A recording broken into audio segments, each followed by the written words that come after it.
Hey, friends, welcome back to Hot Air with me, Joshua Robert. This is the podcast where we talk about the stuff that we're all thinking, especially when everyone else is pretending that everything is magical. And today's episode is for anyone who loves the holidays and also kind of hates them, or feels weird, or feels fine but not festive, or feels emotionally unhinged for no clear reason while you're standing in a Target aisle.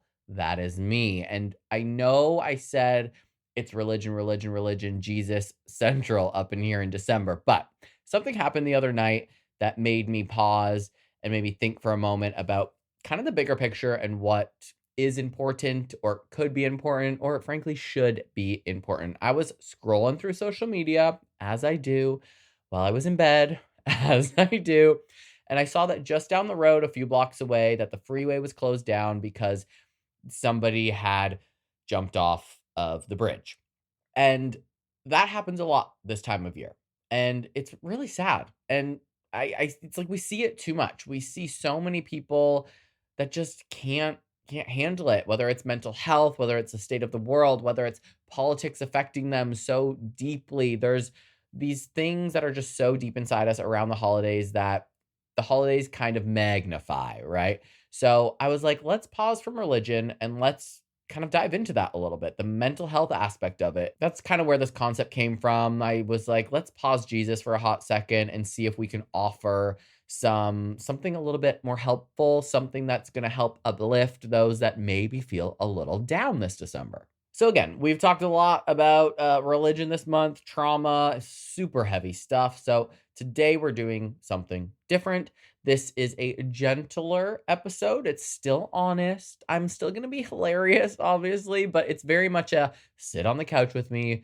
Let's lower the bar kind of conversation. Let's lower the bar and then go to the bar, okay? We are going to talk about holiday mental health, why December messes with your emotions, why family brings out very old versions of you. We all know that. Why money stress and body image go wild this time of year, and how to get through it without losing your mind or your boundaries, because boundaries are important. This is not necessarily an episode about fixing yourself. It's about survival. It's about surviving the season with a little more compassion and a lot more pressure. And yes, I also made you a holiday mental health survival guide because I care and because we love a takeaway. So at the end, we're going to wrap it all up and we're going to do this little survival guide situation. Just if you really want like a short snippet, skip to the last like 3 minutes of this episode. And full transparency, I did a lot of research for this episode because I love the holidays. I always feel a lot of joy in the holidays. I get excited. I love decorating, even when I can't buy presents for people. Maybe there's years when I can't afford it and there's years when I can. I really try not to stress during the holidays, but sometimes it does creep in. So I'm going to try to sprinkle some stories in here and there. But a lot of this information is coming from outside sources, from very reputable therapists, life coaches, people that I've researched. And hopefully this is going to help you guys just like, let's remain calm. Let's not commit any crimes. Speaking of crimes, side note, I went to my therapist the other day and I was like, I am going to murder someone today. And he was like, do you mean that? Or are you joking? And I was like, what? Of course I'm joking. What are you talking about? He's like, well, I would have to report that. I'm like, bro, of course I'm joking. Little 5'7", 150-pound me. I'm strong as fuck. I'll cut a bitch, but I'm not going to kill anybody. Let's be real. All right, you guys. So you get comfy. Let's breathe. Unclench your jaw. Seriously, take a breath. Relax your shoulders. Relax your jaw. Like, feel the seat that you are sitting in. That's going to come into handy in January with another episode I have coming. Just breathe. Be here. Be present. Listen to the sound of my voice. And let's hit it.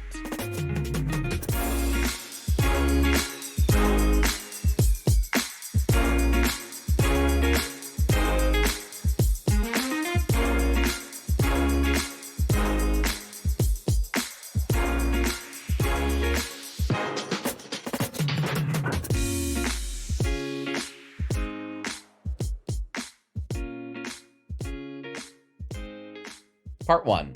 Why the holidays feel hard, even when everything is fine.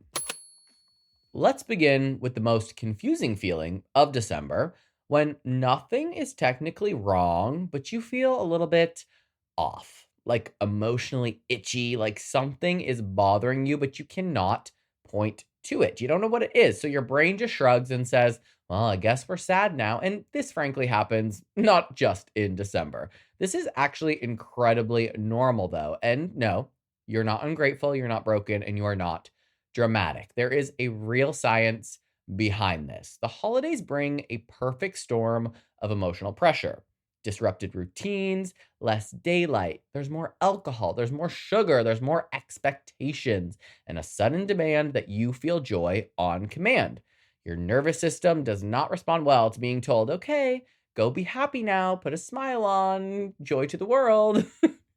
Forced joy is stressful. Studies show that when people feel pressured to feel positive emotions, it actually increases anxiety and depressive symptoms. So when you're scrolling Instagram and everyone is baking cookies or getting engaged, they look like they're glowing and captioning photos with so grateful heart emoji, your brain goes, why am I not doing that? And then suddenly, joy feels like a performance that you are failing. And we always know social media is a different story than real life, honey. But add to that seasonal affective disorder, otherwise known as SAD, which affects mood due to reduced sunlight. Less daylight equals lower serotonin equals more bleh feelings. That alone can mess with you emotionally, even if your life is objectively okay. And I, for one, know that to be fact because every winter growing up in Canada, raging asshole right here. Me, I'm pointing to myself. I was such a cunt. I was so moody. Mix in your teenage hormones in there. Like I was a shitty, terrible human. Even if it wasn't outside, the thoughts that I was thinking about people and the way that I felt, not good. Which is why I relocated to California.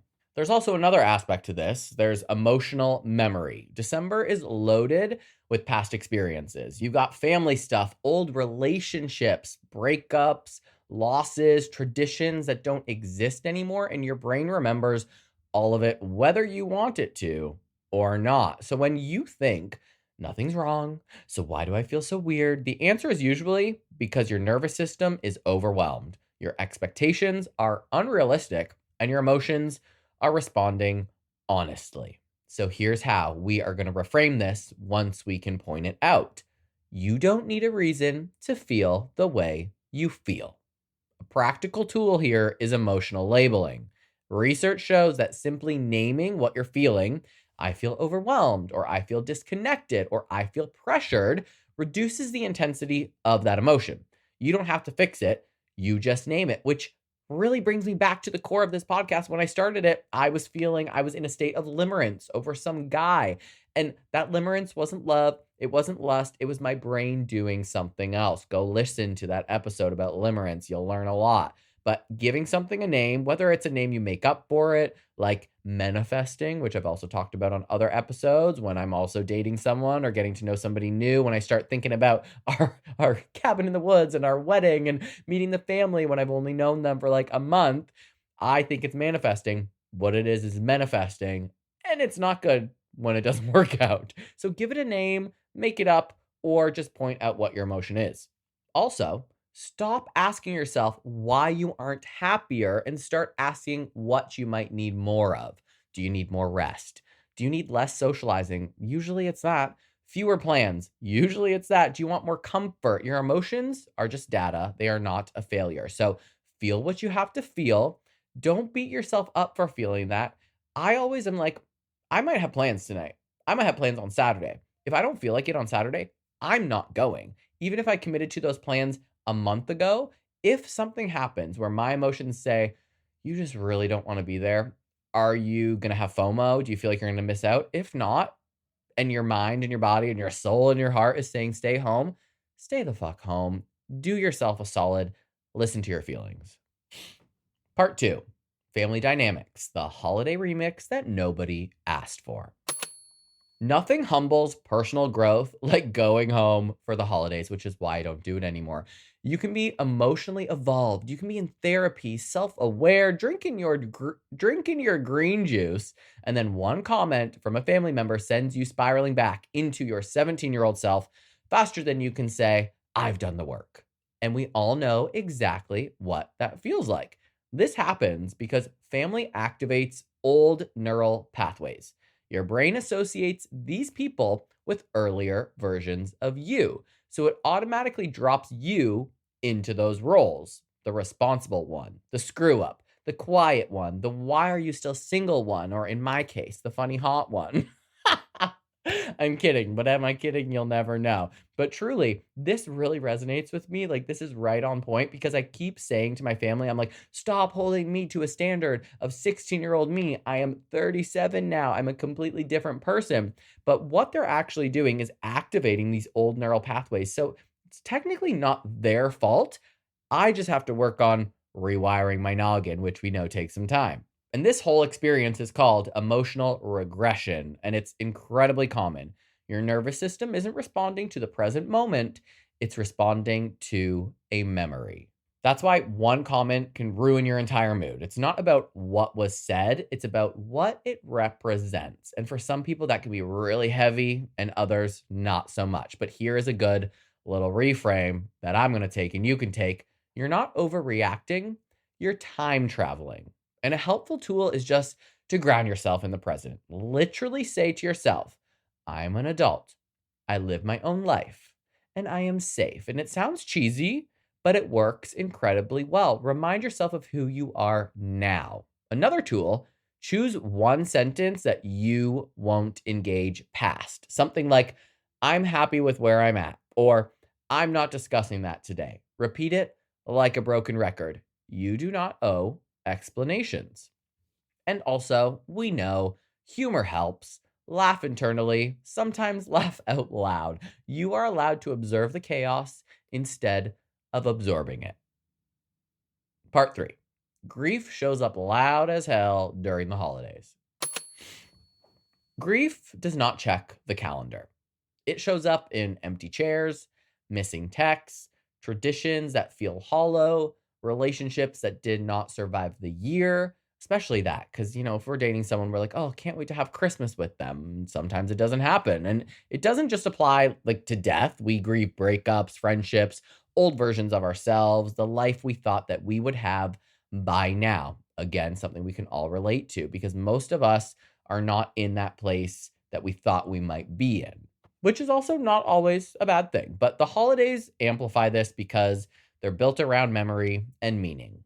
Psychologically, grief intensifies when routines change, and December blows up routines completely. My calendar is all over the board. I don't even know what day it is today. I don't even know if I'm doing a podcast right now. The mistake that people make is thinking that grief cancels out joy, or vice versa, and it doesn't. You can miss someone and laugh in the same day. You can feel sad and grateful at the same time. That's emotional maturity. It's not confusion. You're allowed to feel a wide spectrum, a big range of emotions all at one time. And research shows that allowing grief instead of suppressing it leads to better emotional regulation and long-term mental health. Here's your helpful little reframe. Grief is not a sign that you are stuck. It is a sign you loved. It means you cared about something. I was personal training one of my clients today, Bob. He's 85. His knee hurts. He's had one knee replacement, a shoulder replacement, all the things. And I said to him, I was like, you know what? You're feeling a lot of things, a lot of cricks and creaks and a lot of pain. But you know what that means? We're alive. We're here at the gym. We are working out. We still get to move. Because if you weren't feeling it, you'd be dead, Bob. And the same goes with grief. You're feeling it because you cared about something, because you have the ability to love, whether it's a hobby you loved, a person you loved, a friend that you lost. Again, there's a big spectrum, but it means that you're living. Here's a practical tool. Give grief a container. Maybe it's a walk, a journal entry, lighting a candle, listening to one song that lets you cry. Just let it out. When grief has a place to go, it doesn't ambush you as much. Part 4. Loneliness in a season built around togetherness. As we know, loneliness hits differently when everyone else looks booked and busy and fabulous. Especially if you're single, if you are estranged from family, or in a season of transition. Social media makes this way worse by showing highlight reels that your brain compares against your behind the scenes reality. Here's the science though. Loneliness is not about being alone. It's about feeling disconnected. You can be surrounded by people and feel lonely. You can be alone and you can feel peaceful. Finding that balance is not easy, but it's very important. And loneliness increases your cortisol, which is your stress hormone, which is why it can feel physically heavy. So here's your reframe: you're not failing the holidays, you're just in a quieter chapter. A practical little shift is seek connection, not crowds. One meaningful conversation beats 500 parties. Find that connection. It could literally be with the cashier at my favorite place, Trader Joe's, just having a little laugh. Human connection for 5 seconds can make such a huge difference. Also, unfollow accounts that make you feel worse in December. That's like that right there is mental health. That is not avoidance. Truth be told, sometimes I go through and I'm like, why am I following these wildly fit guys that I'm like, oh, I don't look like that every time I see them? That's a negative thought. Unfollow, sorry, you're fine as hell. But like, if you're making me think that I am not in shape, I'm going to unfollow you unless I'm using you for inspiration. I want to touch a little bit more on feeling disconnected because either you're single or estranged from family. When I ended my long-term relationship with my one-day ex-husband, I I was alone for the holidays, and it was scary. It felt bad.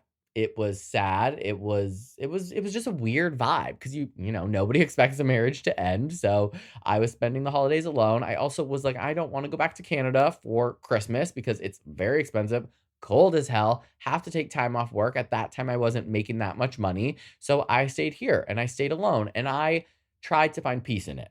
And it took me a hot second, but I was like, get yourself some stuff to make yourself a nice breakfast. Make a fun little Christmas cocktail. Make a fun latte. And that actually became tradition for me in life to treat myself to nice things, whether it's a holiday or not. I then started to rely on my friends, my chosen family. I realized that I can have that connection with people who love me equally, love me just as much as my family or just as much as my ex would have, that I connect with, that are close to me, that get me, that vibe with me, that don't judge me. Finding those people, it doesn't have to be your mom, your dad, your sister, your brother. It can be your chosen family, or it can be you treating yourself like a fucking queen, like I did that Christmas, and like I frankly continue to do time and time again. So don't feel pressured to go out and do anything. There is a lot of peace in putting your favorite movie on. Doesn't have to be a Christmas movie. It could be Scream, because I'm going to watch that over the Christmas holidays. Order a pizza from Domino's, things that bring you joy instead of feeling that sadness and that emptiness. Just give it a try if you're alone this holiday season.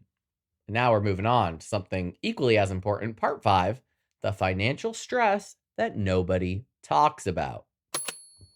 My mother always said money doesn't grow money. My mother always said money doesn't grow on trees. And I'm like, woman, it's made out of paper. So technically it does. So let's talk about it. Let's talk about money because December turns financial anxiety into a full-blown personality trait. There's a lot of pressure to spend. The holidays are one of the few times of the year where spending money is framed as a moral obligation. Like, if you don't buy gifts or decorate or travel or contribute or show up financially, there's this quiet implication that you do not care enough. And that, my friends, is garbage. Financial stress is one of the most consistently cited contributors to anxiety and depression, especially during the holidays. Studies show cortisol levels rise significantly when people feel pressure to spend beyond their means. And cortisol doesn't care that it's the season of giving. Your nervous system just hears threat, threat, threat, threat. What makes this worse is comparison culture. You see people traveling, gifting lavishly, hosting, and you assume they are financially fine. But what you're not seeing is their credit card debt, their family money, help from their parents, or people quietly panicking behind the scenes. The amount of people that I know or have come across that are in like $90,000 worth of credit card debt, but live a life that you would never know they're in that debt, that if they just didn't live that life, they could probably pay that debt off, is crazy. I know people that have had to cut up their credit cards, don't even have them anymore. But then you look at them in their apartment that they live in and you're like, that's beautiful. They must have great credit. They must make a shit ton of money. Little do I know that their parents gave them the deposit for that apartment or co-signed or bought them that car, or they just come from a family who has a lot of money. Not everyone's life is like that. So you cannot assume. Here's the reframe that truly matters the most. Money is a resource, not a measure of love or worth. Gifts are symbolic, but they are not the relationship that you have with someone.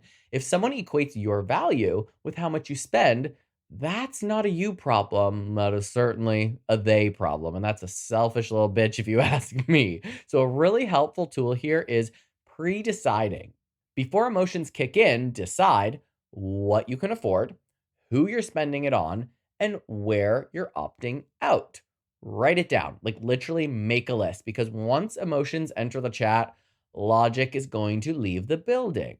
For example, a few Christmases ago, I actually started making money and I was like, wow, I can go back to Canada for the holidays. I can visit my family. I can buy people presents. My sister was starting to do her little apartment search and she was finally going to move out.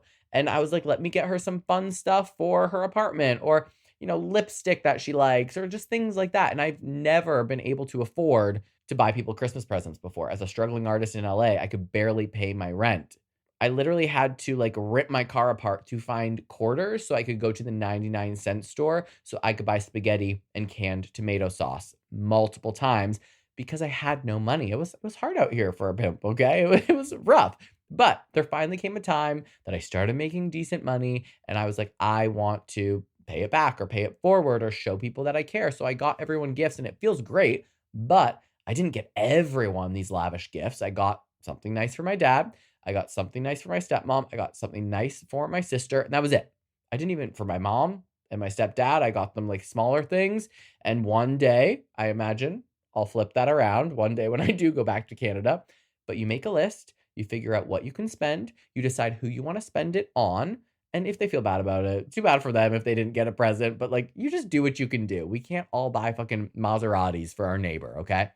Another really good tool is reframing generosity. So, generosity doesn't have to be financial, it can be time, attention, care, presence. Those are resources too.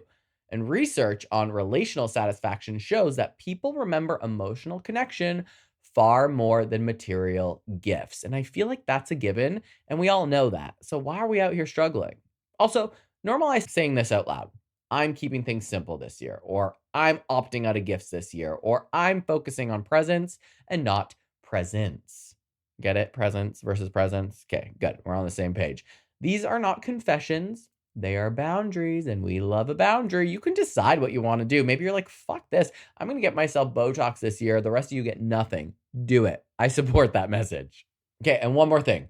If you're feeling shame around money during the holidays, that shame does not belong to you. It belongs to the systems that taught people to equate consumption with care. Every holiday truly is a marketing extravaganza where every company gets richer and the little people make that happen. So don't feel bad if this year you decide, no, you ain't getting nothing from me and you ain't getting nothing from Santa. Part 6, setting boundaries without being the villain. At this point, I'm just going to get boundaries, the word boundaries tattooed across my forehead because I say it every 12 seconds. December has a very weird way of making boundaries feel kind of like they're a crime.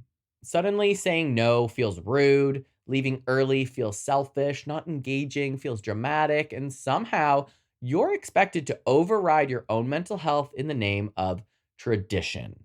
Here's the science. People who maintain boundaries experience lower emotional burnout, less resentment, and stronger long-term relationships. Wouldn't that be cute?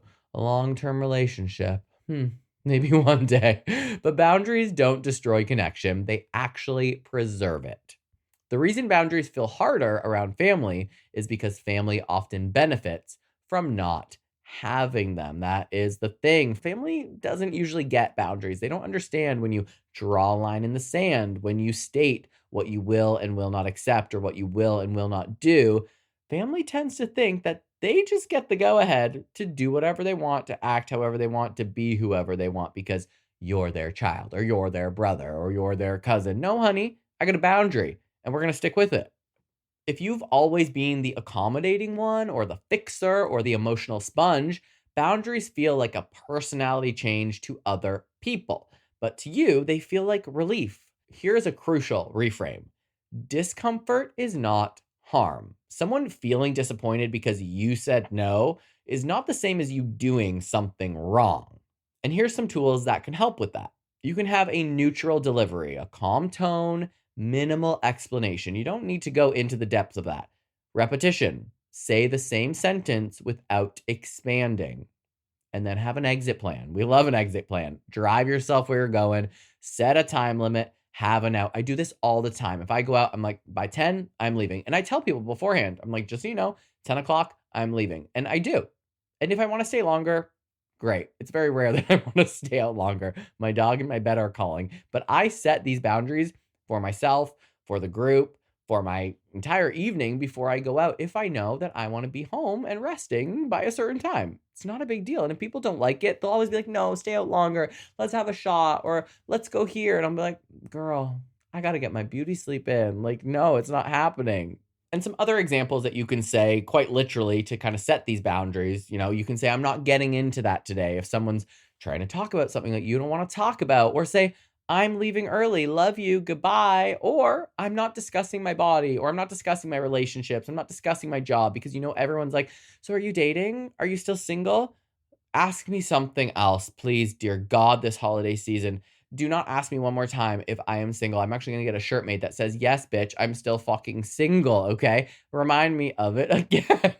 But truly, you can say, like, I don't want to talk about that. You don't have to divulge anything to anyone. It doesn't matter how long you've known them. It doesn't matter if you share the same bloodline or not. You don't got to talk about what you don't want to. And that really is the part that people struggle with. You do not need to justify your boundary with a trauma story. Because I said so is a complete sentence, and because I said so is enough. Boundaries are not walls. They are doors with locks, and you decide when to open them. And only you, my dear, have the key. Part 7. Body image and food guilt during the holidays. Quite frankly, I just give up in December. That's probably not the positive advice that you want, but I just am like, screw it. I'll still go to the gym, still get my workouts. If I miss them, I miss them. But like, I'm going to eat what I want. I'm going to drink what I want. January 1st comes, we'll change it up a little bit. But the holidays are truly diet culture's Super Bowl. Suddenly food has morality. You're good or you're bad. You're being healthy or you're falling apart. And for a lot of people, family comments turn eating into a spectator sport. Doesn't everyone just love to comment on what you're eating or how you're eating and also what you're wearing? Science is very clear here. Moralizing food increases shame, disordered eating patterns, and anxiety. It does not create health, okay? No health here. Your body does not need to earn rest, joy, or celebration. It does not need to look a certain way to deserve pleasure. You want to eat that chocolate cake? Eat it. One of the most helpful reframes is body neutrality, not love your body, not hate your body, just this is the body I live in, and it's allowed to exist without commentary. And that is kind of the stance that I take in December. This is my body right now. It's going to be what it's going to be. Tools that you can actually use are things like unfollow diet and holiday detox content. Just like I said, unfollow those Instagram influencers that make you not feel good about yourself. You can pre-plan responses to comments, like literally saying, I'm not talking about my body today. Or tell someone, can you not comment on my body? Just that's it. You don't need to say anything else. And also eat for satisfaction, not punishment. Okay. There are so many yummy holiday treats. There's so many fun cocktails. There's so much socializing. Don't beat yourself up and don't miss out on the fun stuff if that's what you think is fun. If that's what's going to bring you joy in December, I say go for it. And again, let's just be very clear. Enjoying food is not a moral failure. Food is connection, it is culture, it is memory, and it is comfort. You are allowed to enjoy it without earning it. You don't have to work for it. Your body is not a holiday project. Part 8. Why New Year, New Me energy can be toxic. January is sold as a reset, but it often feels like a judgment. I love a New Year's resolution. I love a fresh start. I have said it time and time again. I'll say it over and over. I love New Year's. I love the opportunity to reflect, revisit the year, and build new plans, but that's not for everyone. Suddenly, in January or the end of the year, you're expected to reflect, to assess, to improve, fix, glow up, and reinvent yourself, all while you're exhausted from December, because December's a lot. And here's what psychology actually shows. Self-compassion leads to more sustainable growth than self-criticism. Shame-based motivation works briefly and then it collapses. Reflection does not mean inventorying your flaws. It means noticing what worked, what didn't, and what you need now. So your little reframe is you are not behind, you are on a timeline shaped by real life. And here's some tools that will help with that. Try replacing what's wrong with me with what's been hard. You can set intentions instead of goals and let rest be productive. We all need to rest sometimes. You don't need to become someone new to be worthy of love and success. Growth does not require erasing yourself. And we're going to talk a lot more about New Year's resolutions, that trend, all through January, but we're going to take a slightly less, we're going to take a less toxic approach there. We're going to set intentions instead of goals. We're going to get into the meat of that whole new year, new me situation because, as I said, I dig it. But I do think that there is a healthier way to approach new year, new me, because it's like new year upgraded me, new year, same me. Like there's so many ways you could go down that New Year's path. It's like I'm like biting my tongue right now because I want to say so much, but there's whole episodes about it. So I'm not gonna go into it. But we're gonna take a non-toxic approach to New Year, New Me beginning in January. So stay tuned for that. Part 9. Small mental health wins count more than big traditions. There's a little lie that floats around that says that mental health only counts if it looks impressive. And I think that's really something that we tell ourselves. But staying home when you need to rest, that's regulation. Skipping a party, that's self awareness. And choosing comfort, that's care. And all those things I love, I dig, I suggest you try. Neuroscience backs this up. Your nervous system heals through consistency and safety, not grand gestures. So smaller rituals matter more than big traditions.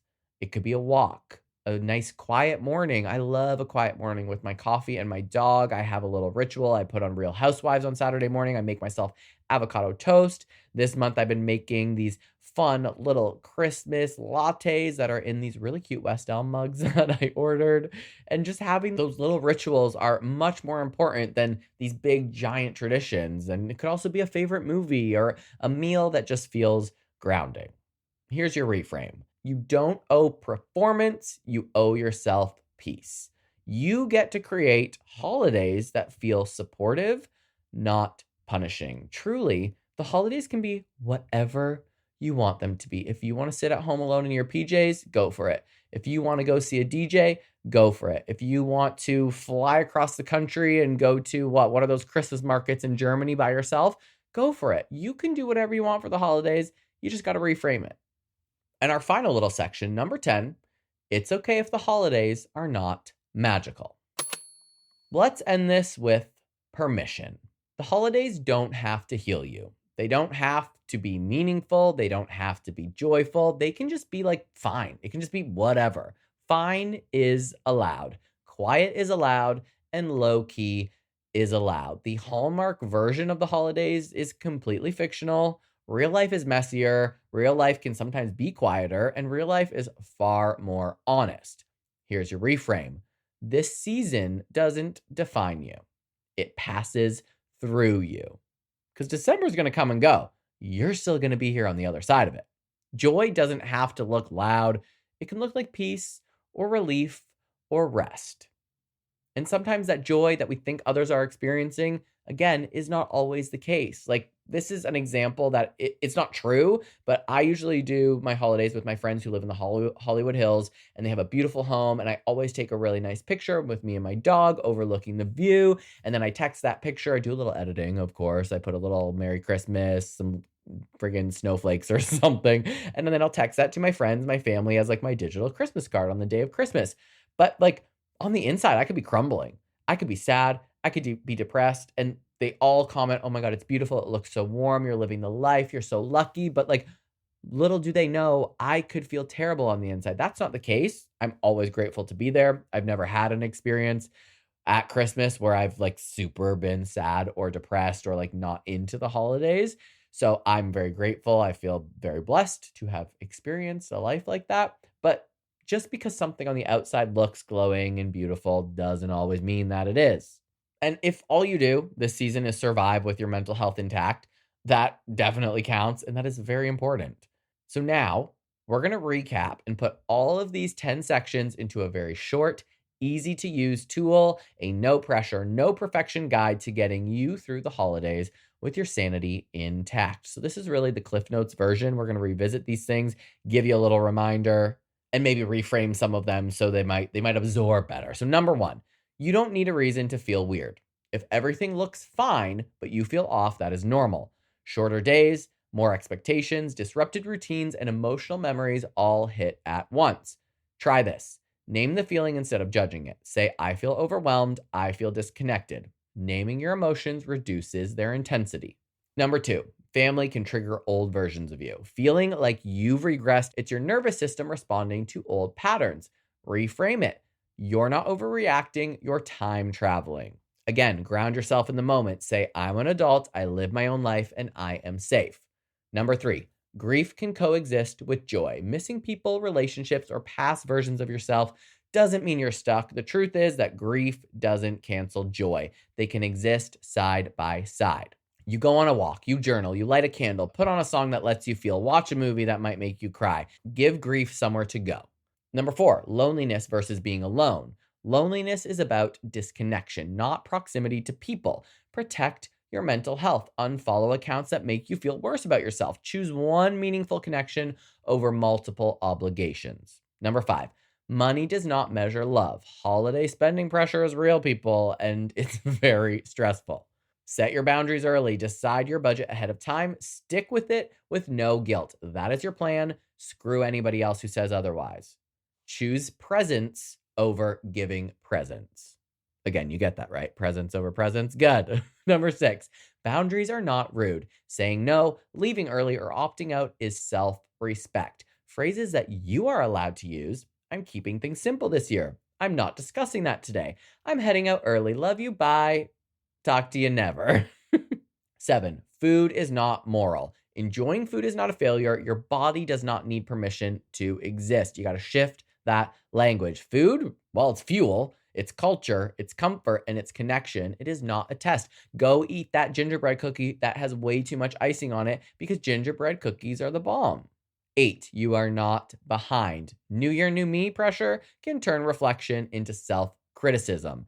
Rest is productive. Growth doesn't require punishment. 9, small wins count. Staying home, skipping plans, choosing comfort. These are wins. Your nervous system is going to heal through safety, not through spectacle. And 10, fine is enough. The holidays don't need to be magical. Peace, quiet, and survival absolutely count. And again, you are allowed to just get through the season. You're allowed to just like trudge your way through. You don't have to perform throughout it. Okay? That was a lot, but we made it. Well, I made it.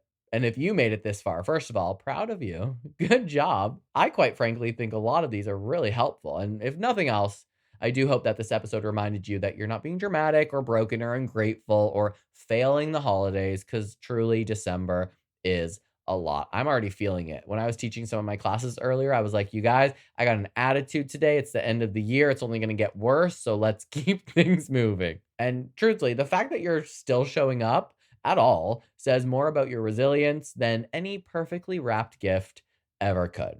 You don't need love this season. You don't need to make it meaningful. You don't need to be joyful on command. You're allowed to be exactly where you are. Truly pause for a second and take the pressure off yourself. Like, let it go. And if this episode helped, share it with someone who might need permission to lower the bar this holiday season. And if you need a little recap, don't forget to check out the Holiday Mental Health Survival Guide, which is on my website. It's there to support you when your brain gets loud and the group chat gets overwhelming and you forget everything that I just said.